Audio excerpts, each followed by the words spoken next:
এই ভিডিওতে দেখতে পারবেন হাজী মোহাম্মদ দানেশ বিজ্ঞান ও প্রযুক্তি বিশ্ববিদ্যালয়ের পুরো ক্যাম্পাস ট্যুর, প্লাস যারা অ্যাডমিশন টেস্টের জন্য ভার্সিটিতে আসতেছেন তারা কে কোথায় থাকবেন বা কার কোথায় পরীক্ষার হলে সিট পড়বে এই সম্পর্কে পুরো বিস্তারিত। শুরু করা যাক। আমার এই সাইডে দেখতে পাচ্ছেন মেইন গেট, আর মেইন গেটের ঠিক পাশেই হচ্ছে জিমনেশিয়াম, আর জিমনেশিয়ামের ঠিক অপোজিট সাইডে হচ্ছে আমাদের এগ্রিকালচার বিল্ডিং, আর মেইন গেটের ঠিক বিপরীত সাইডে হচ্ছে আমাদের হাবিবপুর বাস স্ট্যান্ড।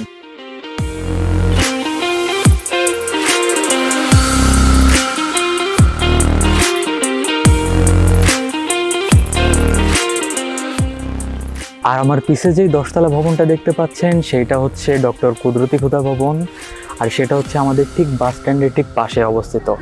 আর এই ডক্টর কুদরতি খুদা ভবনের সামনে অবস্থিত হচ্ছে আমাদের এম এ ওয়াজেদ ভবন, যেটা কিছুক্ষণ পরে দেখতে পাবেন, সমস্যা নেই। আর এই 10তলা ভবনের ঠিক ওই সাইডে আমাদের প্রশাসনিক ভবন অবস্থিত।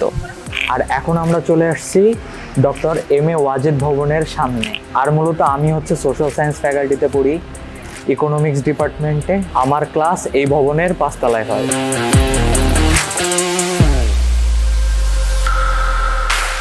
আর এই ওয়াজেদ ভবনের সামনে যে জায়গাটা দেখতে পাচ্ছেন, এখানে আগে কি ছিল এটা ম্যাটার করে না, কিন্তু বর্তমানে এই জায়গাটার নাম পোলাপান দিছে হচ্ছে পুকি চত্বর।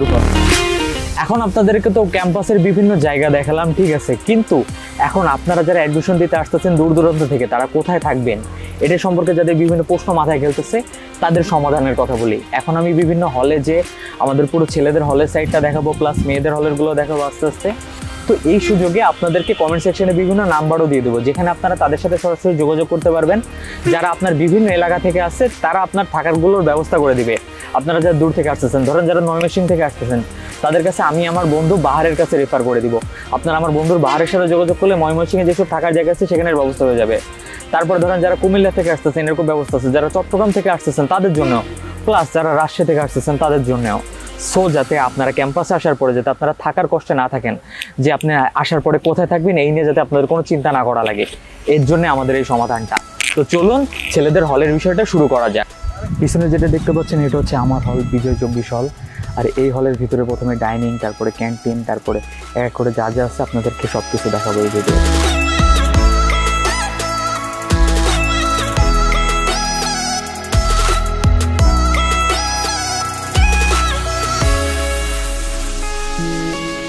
এখন আপনাদেরকে এই ভেন্ডিং মেশিনের নিয়ে একটা কথা বলি। এর বলার পিছনে একটা কারণ আছে, কারণ 1 বছর আগেও এখানে ভেন্ডিং মেশিন ছিল না। আর আমাদের হলটা হচ্ছে ক্যাম্পাসের সব থেকে কোণার হল, একেবারে শেষ মরাই। আর এটা থাকার ফলে যদি ধরেন মাঝরাত্রে কোনো কারণে সারা রাত চিল করা হচ্ছে, আড্ডাবাজি হচ্ছে, এরপর যখন আমাদের খেতে লাগতো তখন আমাদের কাছে অপশন ছিল হচ্ছে আমাদেরকে হয় ক্যাম্পাসের ওই মোড়ায় যাওয়া লাগবে, যেটা অনেক দূর ক্যাম্পাসের বাইরে 1 নম্বর গেট পার হয়ে, অথবা কিছু খাওয়ার নাই, এরকম একটা সিচুয়েশান।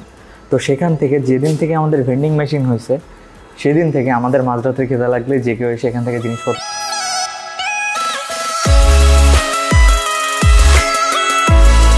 এখন আমরা যাচ্ছি হচ্ছে হলের ডাইনিংয়ে, যেখানে মাত্র 50 টাকায় আপনি মাছ অথবা মাংস পাবেন, পাশাপাশি আপনি ইচ্ছা মতো ভাত নিতে পারবেন, প্লাস একটা সবজি থাকবে আর ডাল।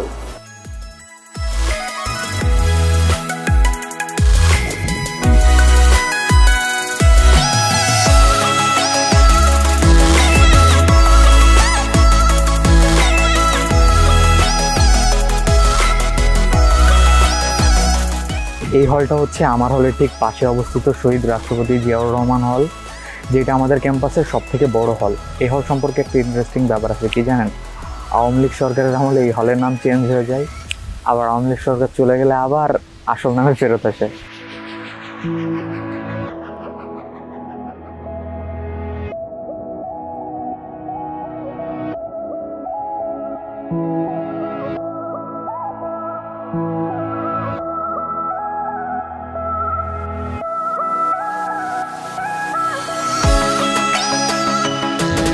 আর এখন আমি আছি তাজউদ্দিন আহমেদ হলের মাঠে।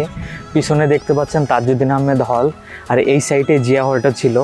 আর তাজউদ্দিন হলের একটা আলাদা বৈশিষ্ট্য আছে, সেটা কি জানেন? বাড়ি বগুড়া মানে সে জিয়া হলে থাকে, আর বাড়ি রংপুর মানে সে তাজউদ্দিন আহমেদ হলে থাকে। আর এই বিষয়টা পুরো ক্যাম্পাসে ফেমাস।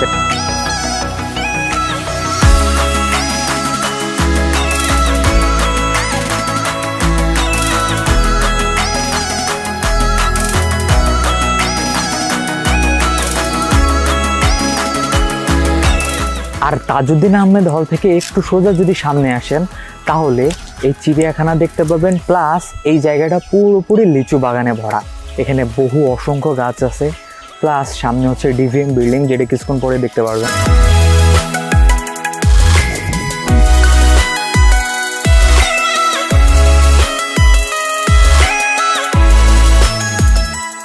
আর এদিকে চিড়িয়াখানা আর ডিভিএম বিল্ডিং এর মাঝামাঝি হচ্ছে আমাদের অডিটোরিয়াম 2, যেখানে বিভিন্ন ধরনের কম্পিটিশন বা সেমিনার হয়ে থাকে। এখন অডিটোরিয়াম 2 থেকে আমরা সোজা চলে আসছি ডিভিএম বিল্ডিং এর সামনে। ডিভিএম বিল্ডিং এর আশেপাশে এত বেশি লিচুর গাছ, আর এখানে আলাদা একটা লিচুর গল্প আছে।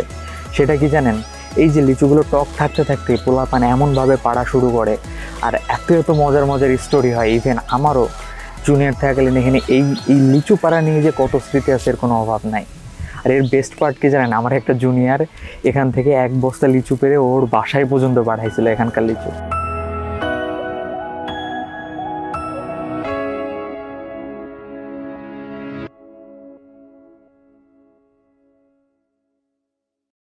আর ডিভিএম বিল্ডিং এবং কবি সুফিয়া কামাল হলের মাঝামাঝি আমাদের এই লিচু বাগানটা। তো আমি এখন দাঁড়িয়ে আছি কবি সুফিয়া কামাল হলের সামনে।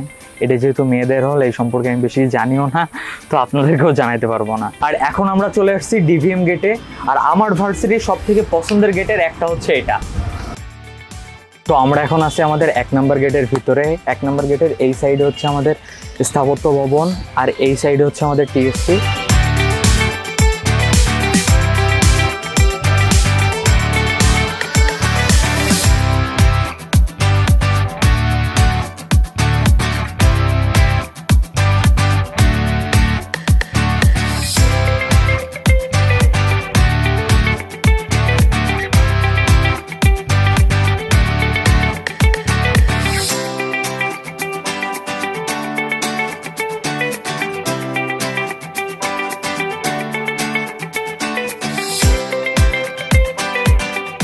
আর এখন আমরা আছি এগ্রি ইঞ্জিনিয়ারিং এর ল্যাবের সামনে। আমাদের চারপাশে যেগুলো আছে সেগুলো সবই এগ্রি ইঞ্জিনিয়ারিং এর ল্যাব। আর এটা হচ্ছে লাইব্রেরির ঠিক পিছনের অংশে।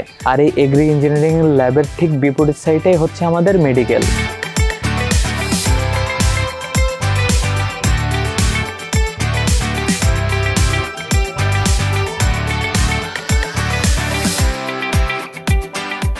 তো এখন আমরা চলে এসেছি আমাদের সেন্ট্রাল মসজিদের এখানে।